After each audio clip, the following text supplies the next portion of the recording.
જય સ્વામિનારાયણ વાલા હરિભક્તો, અમારી આ યુટ્યુબ ચેનલ જીગર સ્ટુડિયો જીગર પટેલને લાઈક, શેર અને સબસ્ક્રાઈબ કરવાનું ભૂલતા નહીં. રાજી રહેજો. જય સ્વામિનારાયણ. આપણો દેહ મળ્યો છે શા માટે? ખાવા પીવા એ તો છે, દેહનો ધર્મ છે, કરવું પડે છે. પણ એથી આપણું પૂરું નથી. એ તો અહીં બધું મૂકીને જવાના છે અને લઈ જવાના છે.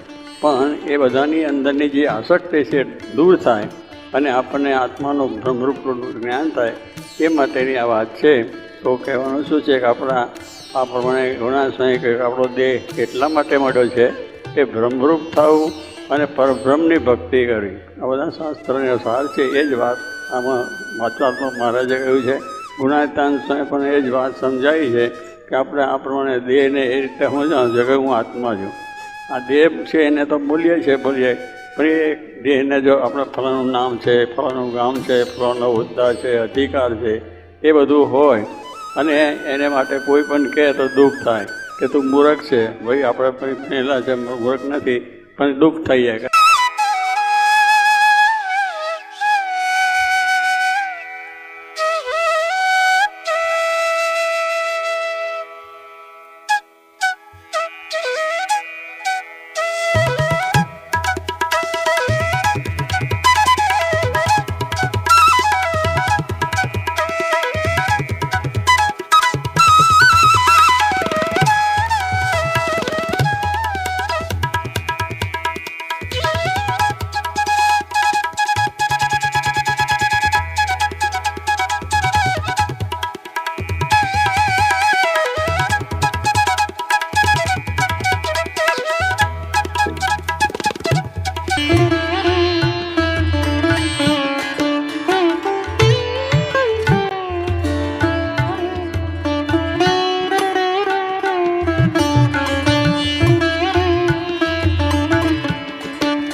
હે મહારાજ, હે સ્વામી, હે મહંત સ્વામી મહારાજ, આપની કૃપાથી મારું જીવન ધન્ય થયું છે.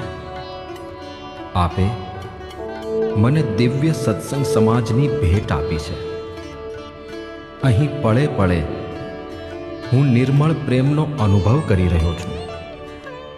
સંતો ભક્તો તરફથી વહેતો એ નિસ્વાર્થ વાત્સલ્યનો ધોધ મને સતત ભીંજવી રહ્યો છે.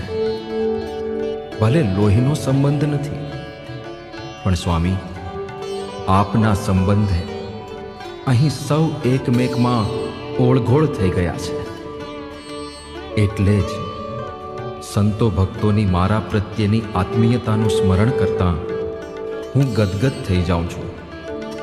એ નિસ્વાર્થ પ્રેમનો બદલો હું કોઈ રીતે ચૂકવી શકું તેમ નથી, કોઈ રીતે નહીં.